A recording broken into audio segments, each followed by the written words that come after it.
Hi everyone!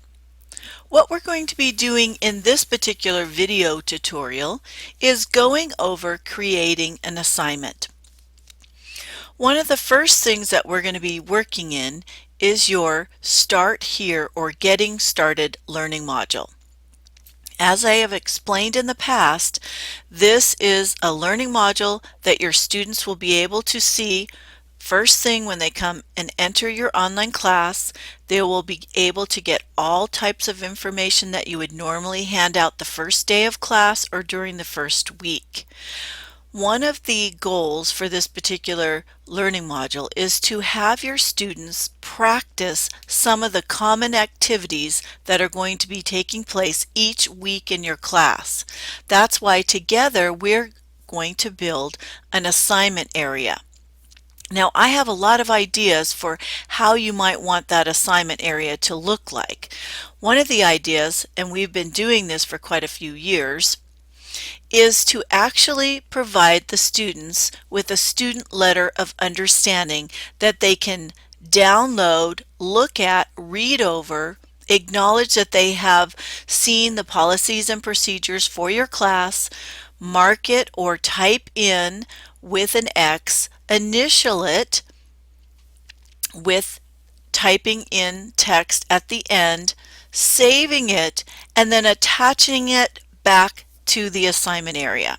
Now, I have provided in the online class that you are a student some resources and that document. So I'm going to show you what that would look like if you were to set up that type of assignment. So the first thing that we're going to be doing is going into our Start Here Learning module, and then you're going to click on the Assessments button. That's where you can find the assessment tool. Once we click on that, a screen's going to come up and it's going to ask us for some information. Now, if you do want to go ahead and do the student letter of understanding, you can type that in as your title of the assignment. The next part is very important.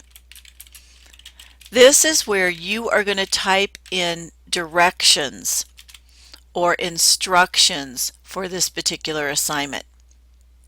It's very important to be very clear as much as possible with your instructions. For example, in this particular assignment, you're going to be asking students to download an attachment. They're going to see a link that is an attachment, and they're going to need to download it to their computer.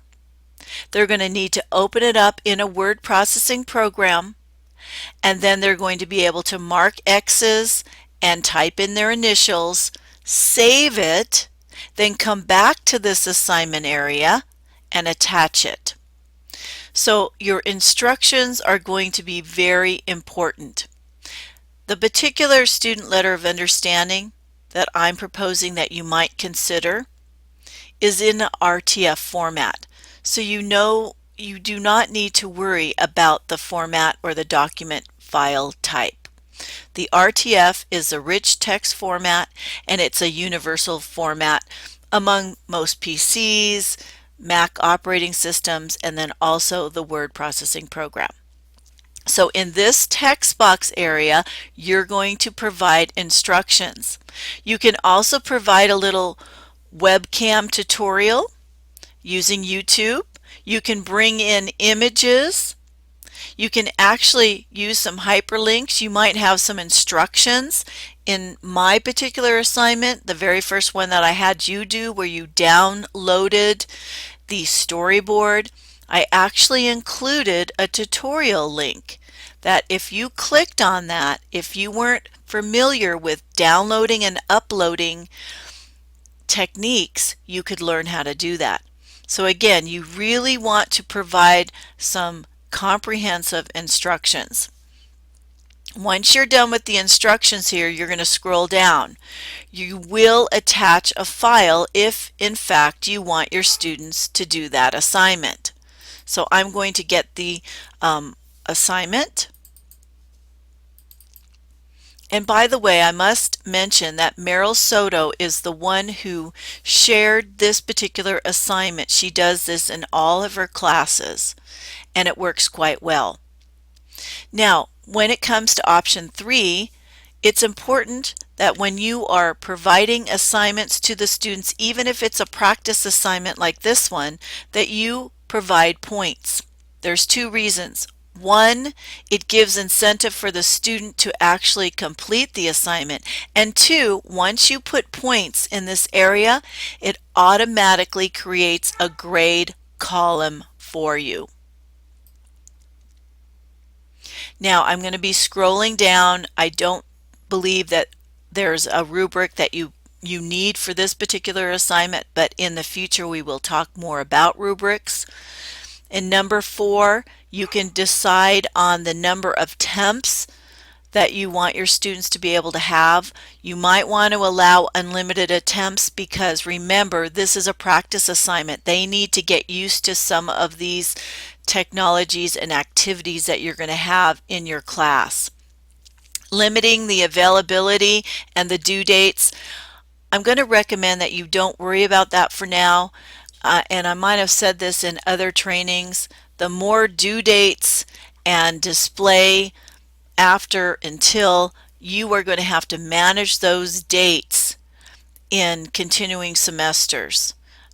So again, consider that. Is it important that this has a due date, that it will be marked late?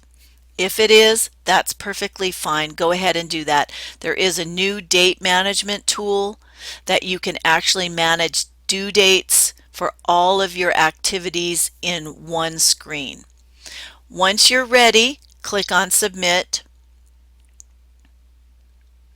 and it's going to create that assignment. Now, when you're in a learning module, or even if you're putting this in a folder style learning module, it's going to end up at the end of the list. So that's where you can drag and drop this item wherever you want it in order. So I'm just putting it above our practice activities placeholder. All right, so that is a completed assignment. That's what your students will see.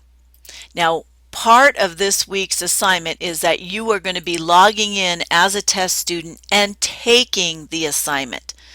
I can't impress enough upon all of you how important it is to add that test student. And I do have directions for that. I'll give you a little bit of a clue right now. You're going to find that Add Test Student under your course tools in the control panel. I want to make mention that you can be a test student and an instructor role at the same time as long as you use 2 different browsers.